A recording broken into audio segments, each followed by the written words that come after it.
So as I was mentioning, we're only going to deal with page 5 here because page 6, to be honest, I didn't proofread well enough, and I got problems back there that we're not ready to do.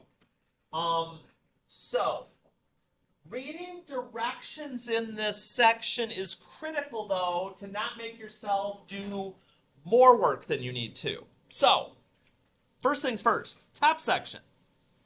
Find the discriminant and state the number and type of solutions. In other words, let's do a couple of things here. My discriminant is just b squared minus 4ac. And as long as your equation is in equals 0, you've got your a, you've got your b. Oh, there we go. And you've got your c. So your job is going to be, in parentheses, always, just to play it safe, b squared minus 4ac. Straightforward as that. 7 squared minus 4 is 10. Whoops. There we go. So negative 191. Okay, that's the discriminant. We've got that part done. But there's a little more.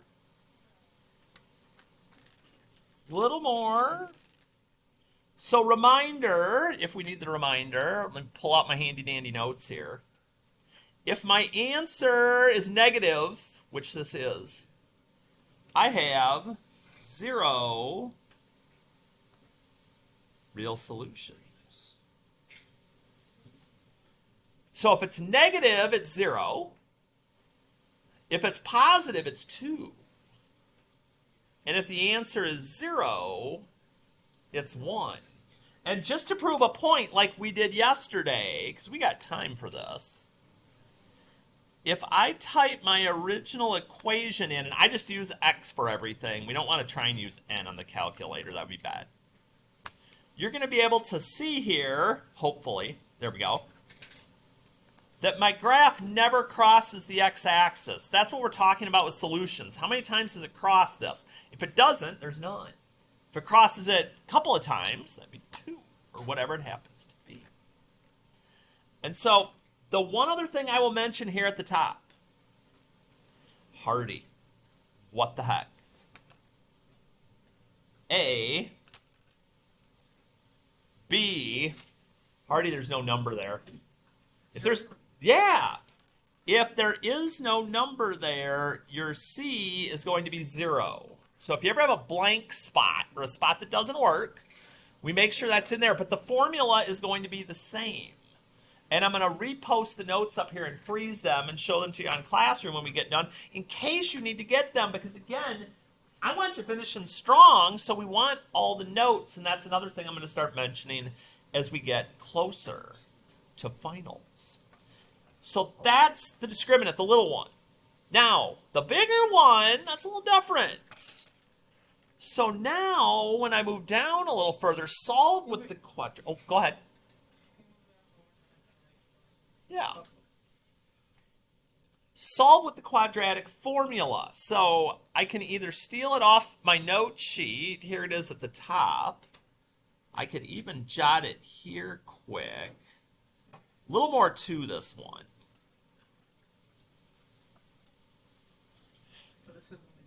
Yeah, it's still A, B, and C.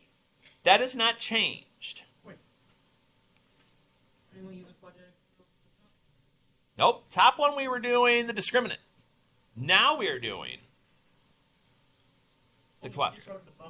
Yeah. So now, again, as long as they're equal 0, we got A, we got B, we got C, and we're going to plug them into this big old looking thing.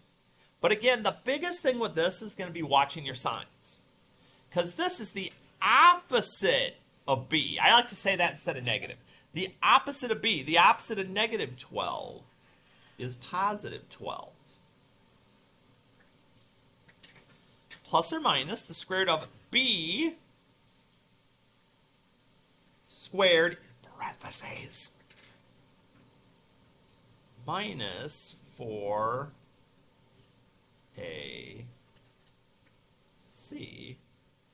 all over, holy moly, 2a. Okay. We've got everything we need. Now we need patience. So here's the thing. You can't plug this whole thing into your calculator at once. You have to do the first half. So we're going to do just this piece first. So if it's been a while since you did square root, we've got it on the notes, but I'll do it here too. Oops, hang on a minute here. Let me get out of there. So second, and the x squared button, there's the square root. So second and x squared will get me that. I'm going to type this in exactly the way I wrote it. That's minus, not negative.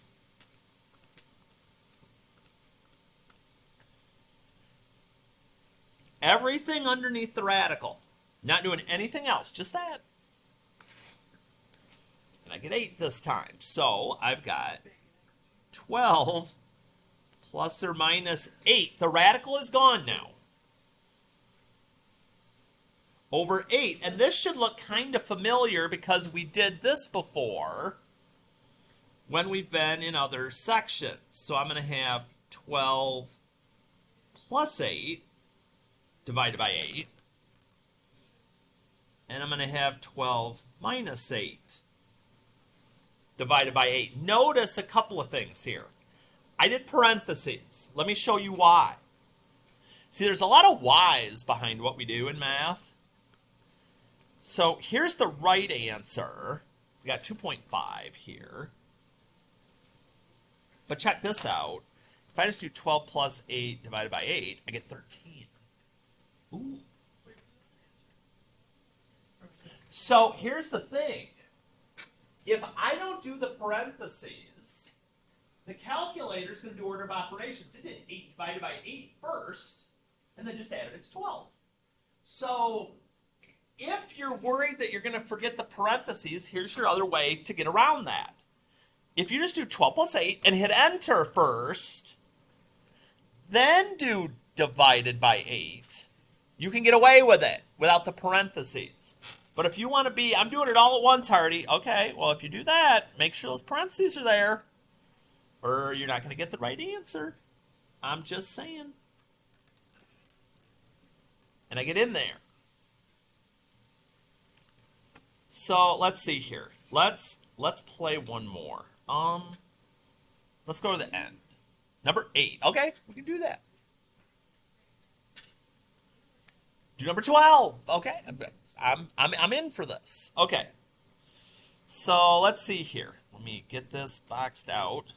So let's see. We got A. We got B. We got C. And again, if this is ever not equal to 0, you got to add or subtract that number over. Got to have equals 0 to start. All right. Yeah. On the very top, there's only A and B. C and B 0. So we got, all right. Opposite of positive 6 is negative 6. So there's my opposite of B, because I don't think, oh, I can get that in there. Okay. Plus or minus square root of B in parentheses squared minus 4AC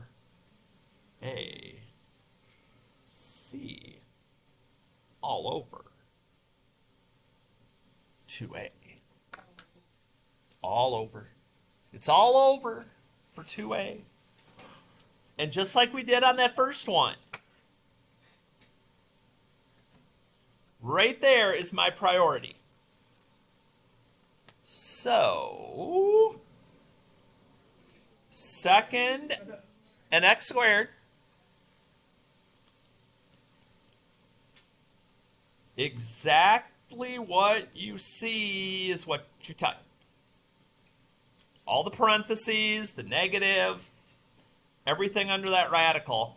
Oh. Did we do something wrong? No. No, we did not.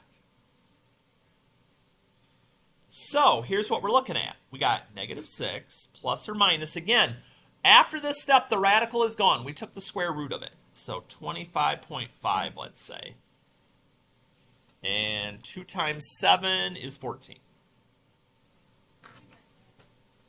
What's that?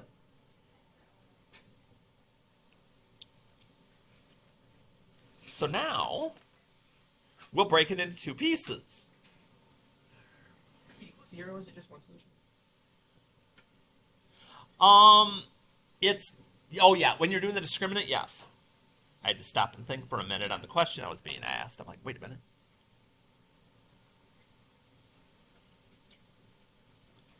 And reminder, one more time here, if you're typing all at once, you've got to have those parentheses up top. Oops, and you also have to type the number in correctly.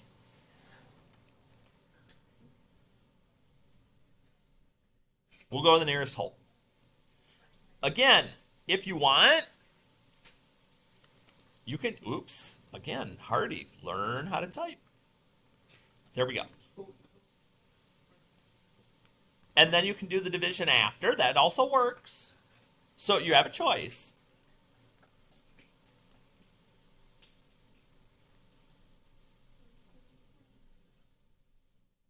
That one, I know. I went to tenths on one, and then I went to hundredths, but I'm like, it came out clean. I'm good. So again, only the front. Only page 5. Page 6 starts getting into imaginary solutions, which we're not going to deal with. When I hit stop here in a minute, I will explain what an imaginary solution is. So